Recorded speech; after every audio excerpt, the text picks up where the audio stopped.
Hello my viewers, অনেক দিন পর তোমাদের সাথে আবার কথা বলতে চলে এসেছি। তো তোমরা সকলে কেমন আছো? আর হ্যাঁ, সবার প্রথমে জানাই গুড মর্নিং।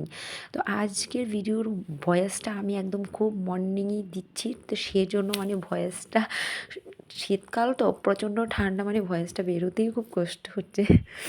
তো দেখতেই পাচ্ছ আমরা খাবার দাবার নিয়ে একদম বসে গেছি। তো আজ চলে এসেছে আমার ভাই এবং বৌদি। তো এটা ছিল শনিবারের রাতের ভিডিও। আমি দুদিনের একটা ভিডিও অ্যাড করে তোমাদের দেখিয়েছি।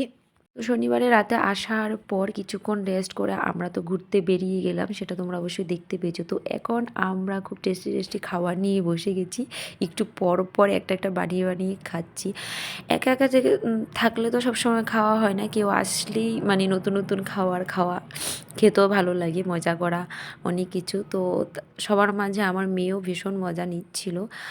আর চিকেন পকোড়াটা খেতেও খুবই ভালোবাসে, যেহেতু প্রায় সময় আমাদের ঘরে চিকেন পকোড়াটা করা হয়। আর এখানে নতুন একটা খাবার ছিল, সেটা হচ্ছে চিকেনের ভর্তা। আমি আগে যদিও খাইনি, প্রথমবার খেয়েছি। তো তারপর দেখো এখানে স্যালাডের থালটা আমার বর খুব সুন্দর করে সাজিয়ে দিয়েছে। তো এটা হচ্ছে রবিবারের মর্নিংয়ের ভিডিও। মর্নিংয়ে আমরা বাজার থেকে আবার টিফিন নিয়ে আসি।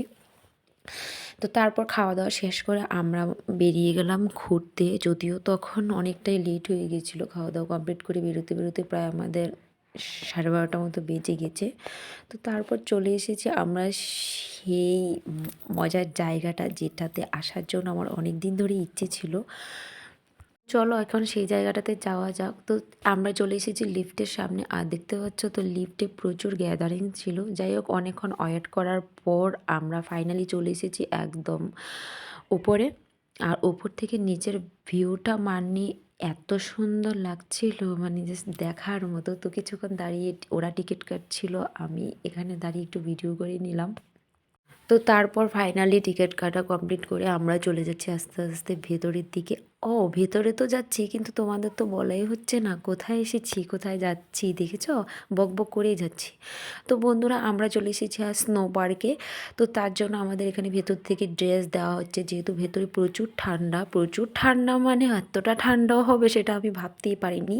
ভীষণ ঠান্ডা ছিল। আর যেহেতু এখন শীতকাল, একের শীতকাল, তার উপর ভেতরে এতটা ঠান্ডা। তো যাই হোক, এখনই মজা নেওয়ার সময়। আর দেখতে পাচ্ছ আমরা সকলে রেডি হয়ে গেছি ড্রেস পরে, এবং আমার পুচকি সোনাও রেডি হয়ে গেছে। তো যদিও এটার ভেতরে 3 বছরের নিচে বাচ্চা অ্যালাউ ছিল না, আর আমার মেয়ে যেহেতু আর 1 মাস পর 3 বছর হয়ে যাবে, তো সেই জন্য আমরা একটু মিথ্যে কথা বলে, কারণ ওকে রেখে তো আমি যেতে পারবো না, কারণ ওকে রেখে আনন্দ করাটা আমার পক্ষে হয় না। তো সেই জন্য মিথ্যে কথা বলেই মেয়েকে নিয়ে ভেতরে গেলাম। কিন্তু মেয়ের জানি না কতটুকু ঠান্ডা লেগেছে, কিন্তু আমাদের তো ঠান্ডা, তার ভেতরে অবস্থা খারাপ হয়ে গেছিলো।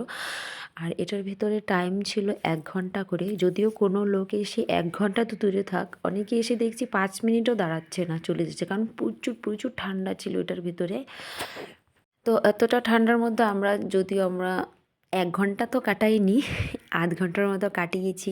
ভালোই মজা করেছি, কিন্তু পরে ঠান্ডায় আমার আর বৌদির বেশি কষ্ট হয়ে যাচ্ছিলো। ঠান্ডা একদম হাঁটতেই পারছিলাম না, এরকম অবস্থা হয়ে গেছিলো। কিন্তু মেয়েকে কিছুতেই বের করতে পারছিলাম না এটার ভেতর থেকে। আরে বাবা রে বাবা, মেয়ের তো দেখি ঠান্ডাই লাগছে না, মেয়ে তো প্রচুর মজা নিচ্ছিল। প্রথম দিকে দাঁড়িয়েছিল যে ও কোথায় এসেছে কিছুই বুঝতে পারছিল না। তো আমরা সবাই মিলে প্রচুর প্রচুর মজা করি। আরও অনেক ভিডিও ছিল, কি বলো তো, একটা ভিডিওতে অতগুলি ভিডিও অ্যাড করা পসিবল হয় না। এমনিতে আমার ভিডিওটা, আজকে ভিডিওটা একটু লং হয়ে গেছে, তো সেই জন্য আমি অনেক ভিডিও কাট করে দিই। তো কলকাতা অনেক দিনই ছিলাম। এটা ছিল কলকাতা ঘোরার, 6 মাস থাকার আমার লাস্ট ভিডিও। তো আমি চলে যাচ্ছি, আজ থেকে 1 দিন পর চলে যাচ্ছি। আবার যখন আসবো কলকাতাতে, তখন তোমাদের কলকাতার ভিডিও আমি ঘুরে ঘুরে দেখাবো। তো চলো, আজকের ভিডিওটা তোমরা এনজয় করতে থাকো, এবং এখান থেকে বেরিয়ে আর কোথায় কোথায় গেলাম সবটাই তোমাদের সাথে শেয়ার করছি আমি। তো এটার ভেতর ঢুকে প্রথমে আমি একটু ভয় পেয়ে গেছিলাম, ঠান্ডাটা দেখে মেয়ের না শরীরটা খারাপ হয়ে যায়। যাই হোক, ঠাকুরের আশীর্বাদে তেমন কিছু হয়নি। আর মেয়ে তো খুব এনজয় করছিল। তো এটার ভেতরে আমাদের জনপ্রতি টিকিট লেগেছিল 500 টাকা করে। তো টিকিটটা যদিও 500 টাকা ঠিকই ছিল। তারপর এখানে সবাই দাঁড়িয়ে খুব মজা নিচ্ছিল, কিন্তু আমি দূর থেকে ক্যামেরা করছি কারণ আমার প্রচুর প্রচুর ঠান্ডা লাগছিল, এটা সামনে যাওয়ার মতন ক্ষমতা আমার ছিল না। তো তারপর আমরা এখানে একটু মজা করছিলাম, আর মামা মামি চড়া দেখে আমার মেয়ের তো মাথা নষ্ট, মানে মেয়ে চড়বে। আর আমি তো বাবা প্রথমে এই যে আমি নামছি, আমি তো বাবা একবারে চিৎকার করে আমি এতটা ভয় পেয়ে গেছিলাম, আমি ভাবছি আমি পড়ে না যাই, কিন্তু আমার মেয়ের এতটাই সাহস, ও ৩ বার উঠেছে। আমরা সবাই একবার, একবার উঠে বাবা আর পারবো না। কারণ ভয় পেয়ে যাচ্ছি। সবাই একবার, একবার উঠে, যদিও আমার বর ওঠেনি। আর মেয়ে তো ৩ বার উঠেছে। তারপর জোর করে মেয়েকে এখান থেকে নিয়ে এসেছি। তো আমরা বেরিয়ে চলে এসেছি। বেরোবার পথে ও বলছিল, "চলো একবার এটা ট্রাই করে নিই, ম্যাসাজ করে নিই, কেমন হয়?" বসে বলছিল আমাকে, "তুমি বসবে?" মানে খুব মজা। তো আমি বলছি, "না, আমার ভালো লাগে না।" আর মেয়ে তো এখানে গালটা ফুলিয়ে দাঁড়িয়ে আছে, মানে পাপা উঠেছে, ও উঠবে। তো শেষে ওরও ইচ্ছেটা পূরণ হয়ে গেলো, এমনিতে ওকে বসিয়ে দিয়েছিল চেয়ারটাতে। তো তারপর আমরা ওইখান থেকে বেরিয়ে চলে এসেছিলাম ইকো পার্কে। ইকো পার্কে এসে আমরা প্রথমে খাওয়া দাওয়া করে নিই, কারণ যেহেতু আমাদের অনেকটা বেলা হয়েছে, তখন প্রায় 3:30 বেজে গেছে, প্রচুর প্রচুর খিদে পেয়ে গেছিলো।